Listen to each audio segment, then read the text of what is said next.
नरेंद्र मोदी के सासों की मालियत 3 करोड़ रुपए और उनके पास कोई घर कोई गाड़ी नहीं है जाती, क्या कहेंगे? कुछ भी नहीं कहना, हम लीडर हैं।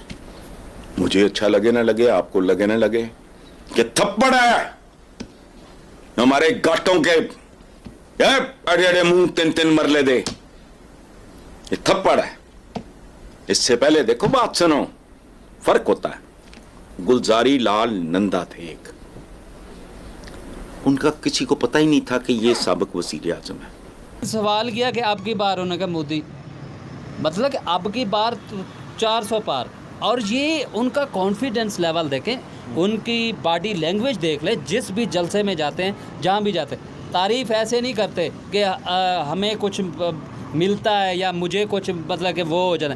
तारीफ़ स्टार्टिंग में जब मैं आया था उस वक्त से इंडिया के आर्मी चीफ का नाम बता सकते हैं, उनको खुद को भी नहीं पता होगा कि हमारे आर्मी चीफ का नाम क्या है। हमारे यहाँ तो हमारी सियासत में, हमारे उसमें घुसे हुए, अब ये बातें हो रही हैं, ये सारा कुछ मेन स्ट्रीम मीडिया पे आ रहा है। जिस तरह हसन निसार से लाख इख्तलाफात मेरे भी हो सकते हैं, आपके भी हो सकते हैं, लेकिन जो बात की है वो बात, उनकी बात में वज़न है कि वो कहते हैं कि हमारे मुंह पे थप्पड़ है। ये किसको कह रहे हैं? ये हसन निसार साहब ने कहा है, मेन स्ट्रीम मीडिया के बहुत बड़े सहाफ़ी हैं पाकिस्तान के अंदर। आप जितने भी गिने चुने सहाफ़ी हैं जिनको सुना जाता है पाकिस्तान के अंदर, वो कह रहे हैं कि हमारे मुंह पे थप्पड़ है कि इंडिया के प्राइम मिनिस्टर की जो एसेट्स निकले वो 3 करोड़ के 3 करोड़ निकले हैं, और ना उनका ज़ाती घर है, ना उनकी कोई गाड़ी है। मेन स्ट्रीम मीडिया पे ये भी हमने सुना कि मोदी को आज हमने मुंह तोड़ जवाब दे दिया, इंडिया को ये कर दिया। आज हमारी मेन स्ट्रीम मीडिया पे ये भी डिस्कस होता नज़र आया कि पीएम मोदी साहब को 10 साल वज़ीर आज़म बने हो गए और उनकी जो जायदाद या एसेट्स हैं 3 करोड़ के हैं। क्या समझते हैं सर, ना उनके नाम कोई अपना घर है, ना जायदाद है। इवन के उनके ऐसे भी प्राइम मिनिस्टर गुजर चुके हैं जो है वो जिनका वो गुलजार लाल निंदा वो हैं जो जवाहरलाल नेहरू किराए जो सारी पूरी लाइफ अपनी किराए के मकान में रहते रहे। यार इनके साबिक आर्मी चीफ जो होते हैं इंडिया के अंदर चले जाएं, एक 10 बाई 10 के वो फ्लैट में रहते हैं, वो सारी ज़िंदगी वहाँ पे गुजारते हैं और कोई एसेट नहीं होती, कोई दुनिया के अंदर उनका कोई इस तरह के, ना कोई वो आयरलैंड बनाते हैं, ना उनके कोई जजीरे होते हैं। कि कमेंट्स में बता सकते हैं जो व्यूवर्स हैं कि योगी साहब से हमने जो सुना है कि उनके एसेट जो हैं 0% है, मतलब कि है ही नहीं। 0 का मतलब कि कुछ भी नहीं है। ये वो व्यूवर्स बेहतर बता सकते हैं, अगर किसी को पता है तो वो बता सकते हैं। बात कर रहे थे, आपने कहा कि हमारे मोदी सियासतदान जो हैं, मोदी साहब का कहते हैं कि ये हर बार जो है आ रहे हैं, इसमें ये जेलसीपन है। राय का घर था लीडर के अंदर, जो लीडर की खूबी होती है कौम को यकजा करता, उन्होंने यकजा कर। आज ही हमजा भाई, आज ही मैं एक इंटरव्यू सुन रहा था। हाँ, जैसे समझाफन आप देख रहे हैं पीपल टीवी। आज जो हमारा टॉपिक है, बलोच भाई हमारे साथ मौजूद है और जिस टॉपिक पे हम डिस्कस करेंगे, टॉपिक इस तरह का है कि अगर हमने जो न्यूज़ सुनी, बड़ी फेमस न्यूज़ है, आज हमारी मेन स्ट्रीम मीडिया पे भी ये न्यूज़ आना शुरू हो गया। आज हमने अपनी मेन स्ट्रीम मीडिया पे एक न्यूज़ सुनी, हसन निसार साहब, उन्होंने कहा कि पीएम मोदी साहब जो है वो उनके एसेट्स, जो जायदादें हैं, उनके ऊपर जो है वो डिस्कस हो रही थी। कहा यह जा रहा था कि जो पीएम मोदी साहब 10 साल उनको वज़ीर आज़म बने हो गए और उनके जो एसेट्स हैं, उनके नाम कोई अपना घर या गाड़ी नहीं है। 3 करोड़ के उनके एसेट्स हैं, एक प्राइम मिनिस्टर जिसको 10 साल हो गए हैं। तो इसका मतलब ये है कि अगर उन्होंने एसेट्स नहीं बनाए तो उन्होंने अपने मुल्क की तरक्की की तरफ फोकस किया, जो आज नज़र भी आते। और एक तरफ हमारे पाकिस्तानी पॉलिटिशियन या बिजनेसमैन या ऐसे लोगों की जायदादें दुबई के अंदर, जैसे हमने सुना, निकली। तो इस हवाले से बलोच भाई हमारे साथ मौजूद हैं, इनके साथ डिस्कस करेंगे। अस्सलाम वालेकुम। वालेकुम सलाम। बलोच भाई कैसे हैं जी? मैं ठीक ठाक, आप सुनाएं? मैं भी ठीक ठाक। वैसे बलोच भाई, हम आपको हमेशा उस टॉपिक के लिए बुलाते हैं कि जो आम पब्लिक के अंदर हम अपना जो है वो मतलब सर खपा के बाद में आपको बुलाते हैं कि भाई इस टॉपिक पे कोई नहीं बोल रहा। तो आज हमने हमेशा दुश्मनी की तो बात की, कभी हमारी मेन स्ट्रीम मीडिया पे ये भी हमने सुना कि मोदी को आज हमने मुंह तोड़ जवाब दे दिया, इंडिया को ये कर दिया। आज हमारी मेन स्ट्रीम मीडिया पे ये भी डिस्कस होता नज़र आया कि पीएम मोदी साहब को 10 साल वज़ीर आज़म बने हो गए और उनकी जो जायदाद या एसेट्स हैं 3 करोड़ के हैं। क्या समझते हैं सर, ना उनके नाम कोई अपना घर है, ना जायदाद है। इवन के उनके ऐसे भी प्राइम मिनिस्टर गुजर चुके हैं जो है वो जिनका किराए का घर था। तो क्या कहना चाहेंगे इसके ऊपर? जी हमजा भाई, सबसे पहले बात यह है कि जब हम बात करते हैं कि हमें भी कहा जाता है कि ये मोदी साहब की जो तारीफ़ करते हैं और ख़ुसूसन इंडिया की क्यों ये तारीफ़ करते हैं, बात ये है कि उस बंदे की पॉलिसीज़ जितनी वो बनती हैं या उनकी पॉलिसी से आपको इख्तलाफ हो सकता है। वो जो अपने जो किसी दूसरे कंट्री के साथ फॉरेन अफेयर उसमें आप इख्तलाफात कर सकते हैं, मतलब उनके पॉइंट ऑफ व्यू से आपको इख्तलाफ हो सकता है। लेकिन बज़ाते ख़ुद जो मैं तकरीबन हर बार यही कहता हूँ कि उनका जो मतलब कि एक इंसान है, अंदर के इंसान है, वो बहुत बड़े हैं।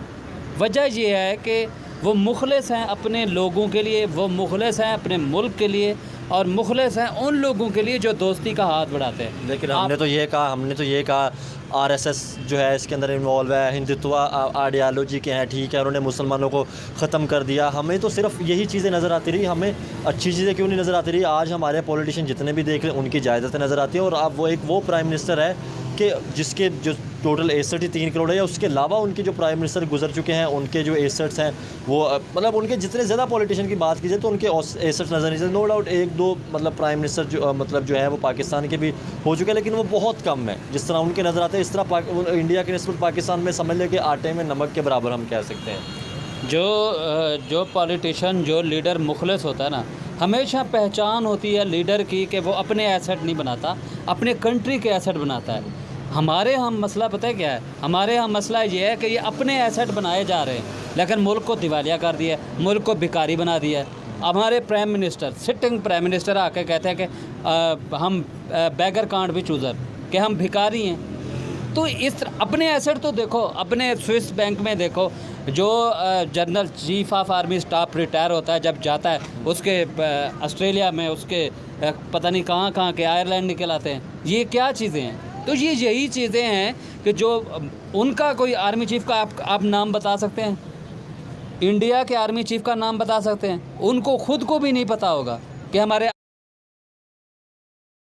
आर्मी चीफ का नाम क्या है। हमारे यहाँ तो हमारी सियासत में, हमारे उसमें घुसे हुए अब ये बातें हो रही हैं, ये सारा कुछ मेन स्ट्रीम मीडिया पे आ रहा है। जिस तरह हसन निसार से लाख इख्तलाफात मेरे भी हो सकते हैं, आपके भी हो सकते हैं, लेकिन जो बात की है वो बात, उनकी बात में वज़न है कि वो कहते हैं कि हमारे मुंह पे थप्पड़ है। ये किसको कह रहे हैं? जी हसन निसार साहब ने कहा है, मेन स्ट्रीम मीडिया के बहुत बड़े सहाफ़ी हैं पाकिस्तान के अंदर। आप जितने भी गिने चुने सहाफ़ी हैं जिनको सुना जाता है पाकिस्तान के अंदर, वो कह रहे हैं कि हमारे मुंह पे थप्पड़ है कि इंडिया के प्राइम मिनिस्टर की जो एसेट्स निकले वो 3 करोड़ के 3 करोड़ निकले हैं, और ना उनका ज़ाती घर है, ना उनकी कोई गाड़ी है। उनके भाई जो हैं अभी तक अपना बिज़नेस करते हैं।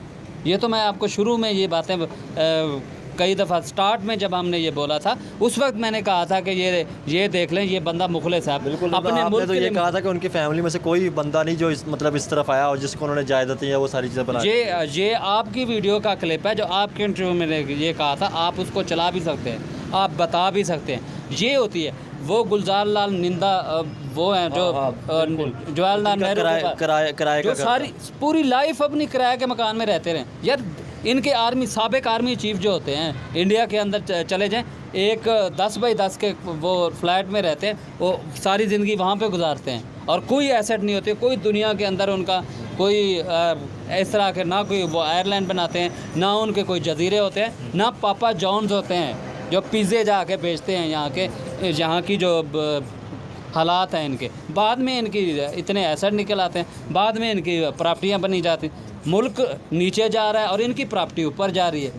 कोई एक सियासतदान निकाल लें, मैं आपको बताऊं कि ये पिछली दफ़ा एक आम से MPA थे, MNA थे, उनके घर जब नवाज शरीफ साहब गए ना, वहाँ पे साबिक वज़ीर आज़म है नवाज शरीफ, अपने MPA के घर में गए, हैरान हो गए कि ये तो मेरे घर से भी ज़्यादा इसने मामलात बनाए हुए हैं। इत अंदाज़ा कर MPA की बात कर रहे हैं, ये मैं MPA की बात कर रहा हूँ। वो हैरान हो गए थे कि मुझसे भी अच्छा घर इसने बना लिया। भाई एवन फील्ड अब क्या कहेंगे? हमारे यहाँ पे मेन स्ट्रीम मीडिया पे ये कहता रहा कि ठीक है उस टाइम मोदी का काबू है, मोदी मीडिया है, ठीक है, वो सारा जो भी है वो मोदी का राज है और वो दोबारा से फिर इक़्तिदार में आ जाएगा। आप नहीं समझते कि अगर कोई प्राइम मिनिस्टर अच्छा काम करेगा तो वो ऑफकोर्सली उसकी चांस होते हैं आगे आने के। इसके ऊपर आप क्या कहना चाहेंगे? हमारे तो यहाँ पर हमेशा नेगेटिव कमेंट से किया गया, लेकिन आज चले शुक्र है कि हमारी को मेन स्ट्रीम मीडिया के एंकर हसन निसार साहब जिन्होंने ये बात की, मुझे बड़ी खुशी हुई कि यार चले डिस्कस होती है ये चीज़ें, जिस तरह हम डिस्कस करते हैं कि अगर वो बेहतर करें हमें भी करना चाहिए, इस तरह उन्होंने भी डिस्कस की कि यार हमारे मुंह पे थप्पड़ है कि अगर उनके एसेट्स नहीं है, जिस तरह मतलब मैंने कहीं इस पर सुना था, शायद मुझे याद नहीं है कि योगी साहब का कहा जाता है कि 0 एसेट्स है, लेकिन मुझे कहीं सॉरी हो सकता है कि न्यूज़ गलत भी हो, लेकिन मैंने किसी जगह पर ये आप पूछ सकते हैं कि कमेंट्स में बता सकते हैं जो व्यूवर्स हैं कि योगी साहब से हमने जो सुना है कि उनके एसेट जो है 0% है, मतलब कि है ही नहीं। 0 का मतलब कि कुछ भी नहीं है। ये वो व्यूवर्स बेहतर बता सकते हैं, अगर किसी को पता है तो वो बता सकते हैं। बात कर रहे थे, आपने कहा कि हमारे मोदी सियासतदान जो हैं, मोदी साहब का कहते हैं कि ये हर बार जो है आ रहे हैं, इसमें ये जेलसीपन है। एक लीडर के अंदर जो लीडर की खूबी होती है, कौम को यकजा करता, उन्होंने यकजा कर। आज ही हमजा भाई, आज ही मैं एक इंटरव्यू सुन रहा था, इंडियन कोई न्यूज़ चैनल था, उसमें वो गई हैं, ये महाराष्ट्र था या गालिबन कोई राजस्थान के किसी इलाके में, वहाँ पे वो इंटरव्यू ले गई थी। एक गांव देहात की बात कर रहा हूँ, वहाँ पर बूढ़ी औरतें इंडिया के अंदर ज़ाहिर सी बात है, पाकिस्तान में तो किसी ने नारा नहीं लगा ना, इंडिया के अंदर ही था। तो नहीं, मैं ये कह रहा हूँ कि वो एंकर, इंडियन एंकर जो गई, इंडियन एंकर भी इंडियन थी और वो जो जनता थी वो भी इंडियन थी। वो उसने सवाल किया कि अब की बार, उन्होंने कहा मोदी, मतलब कि अब की बार 400 पार। और ये उनका कॉन्फिडेंस लेवल देखें, उनकी बॉडी लैंग्वेज देख ले, जिस भी जलसे में जाते हैं, जहाँ भी जाते हैं, तारीफ़ ऐसे नहीं करते कि हमें कुछ मिलता है या मुझे कुछ, मतलब कि वो हो जाना। तारीफ़ स्टार्टिंग में जब मैं आया था उस वक्त से, मेरी बात सुने, हमेशा से बलोच भाई को जब भी इन्होंने सुना है, इन्होंने अच्छी चीज़ों की तारीफ़ की है। नो डाउट किसी का हीरो शाहरुख खान भी होगा, किसी का हीरो इमरान खान होगा, ठीक है, किसी का हीरो मतलब हर जो बाइडन हो सकता है, चाइना का प्राइम मिनिस्टर हो सकता है, हर किसी की अपने अपने पसंद होती है। मैं उसी पॉइंट ऑफ व्यू पे होता, आपके मुल्क के खिलाफ मैं पाकिस्तान के खिलाफ भी बात करते होंगे। पाकिस्तान नरेंद्र मोदी के सासों की मालियत 3 करोड़ रुपए का हाथ है इसमें। ये प्राइम मिनिस्टर का बहुत बड़ा हाथ है। आप मोदी जी को देखें कि 3 दफ़ा जो है वो अब इस मुल्क के जो है पीएम बने। इसके साथ साथ वो आपको शुरू में अगर देखा जाए ना, पीएम मोदी का, क्या आपको उनकी हिस्ट्री के बारे में आइडिया है? क्योंकि आप, कहा जाता है कि आप उनको बड़े पसंद करते हैं, उनकी आइडियोलॉजी जो है उसको फॉलो करते हैं, एक तरह से फ़ैन हुए, तो फैंस को तो उनकी जो चीज़ें हैं उनको बिल्कुल, मैंने उनकी हिस्ट्री पढ़ी है, मैंने उनको उस वक्त से जानता हूँ। मैं जब मैं आपको ये बता दूं कि कहते हैं कि हमारे पाकिस्तानी जो है ये उनके फ़ैन है। मैं उनका उस वक्त फ़ैन था जब वो गुजरात में सीएम बने थे। अच्छा। क्योंकि गुजरात में जब सीएम बने थे, इसके पीछे बहुत बड़ी हिस्ट्री है। हमने तो ये कहा था कि गुजरात के जितने भी दंगे फसाद हुए उसके अंदर वो नरेंद्र मोदी साहब मौजूद थे, लेकिन हकीकत तो उसके उल्ट ही शायद है। नहीं, इसकी बहुत बड़ी हिस्ट्री है। आपको शुरू में बताऊं कि अटल बिहारी वाजपेयी जो इनके एक्स प्राइम मिनिस्टर रहे हैं भारत के, तो वो बार बार यही कह रहे थे पीएम मोदी को कि आप जाएं।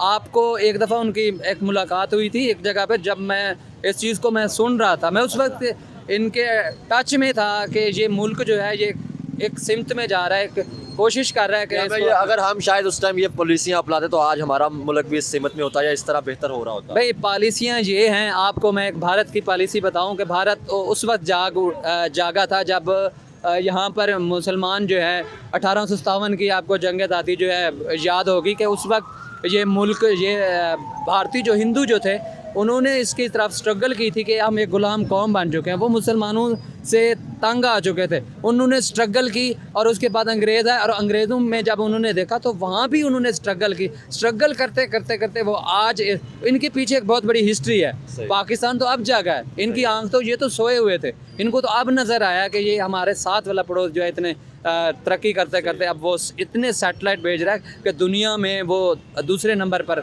आ चुका है। अब हम मोदी साहब की बात कर रहे थे, आपने कहा कि मुझे उनकी हिस्ट्री के बारे में आइडिया है, जब वो पहले सीएम बने थे गुजरात। बिल्कुल सीएम, अच्छा सीएम जब बने थे वो, इसकी भी एक हिस्ट्री है। अच्छा। सीएम जब अटल बिहारी वाजपेयी जी ने उनको कहा था कि मैं आपको गुजरात का सीएम बनाना चाहता हूं, तो मोदी जी ने साफ इनकार कर दिया कि मैं नहीं बनना चाहता। जाके इंडियन से मैं कहता हूं कि उनको नहीं पता होगा, जब कुछ लोगों को, मतलब कुछ लोगों को नहीं आइडिया होगा, लेकिन कुछ लोगों को आइडिया नहीं होगा, क्योंकि अटल बिहारी वाजपेयी ने जब उनसे कहा कि मैं आपको गुजरात का सीएम बनाना चाहता हूं, तो उन्होंने कहा कि मैं इस लायक नहीं हूं, मैं सीएम नहीं बनना चाहता। बार बार उनकी कोशिशों के बावजूद फिर तब जाके वो माने थे, जब सीएम गुजरात बने थे, तो उस वक्त ये दंगे हुए थे, आपको पता है, मुसलमानों और इसको भड़काया गया।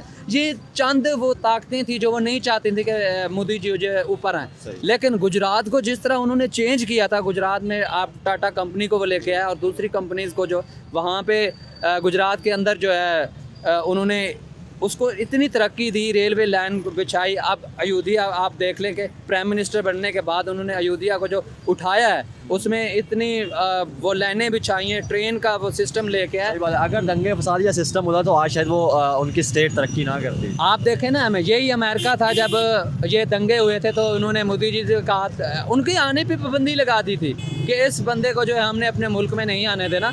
अब वही अमेरिका है, वही उनके पाँव पड़ रहा था कि हमारे आए, हमारे साथ बैठे और हमारे तिजारत को जो प्रमोशन करें उसकी। तो सर हमने फिर ये चीज़ें बलोच भाई क्यों नहीं सीखी, हमने इन चीज़ों पे क्यों नहीं फोकस किया? क्योंकि आज़ाद तो साथ ही हुए थे, मतलब जो खून तो एक ही था, क्योंकि वही कल्चर भी सेम था। वो तरक्की कर गए और हमारी तरफ कुछ शायद ऐसे जो सियासतदान हमारी तरफ इस तरफ आ गए जो आज तक जिनको समझ ही नहीं है कि सिस्टम को करना कैसे है। भाई बात ये है कि जब तक आप आज़ाद नहीं होते, जब तक आपको आज़ादी नहीं मिलती, आप कभी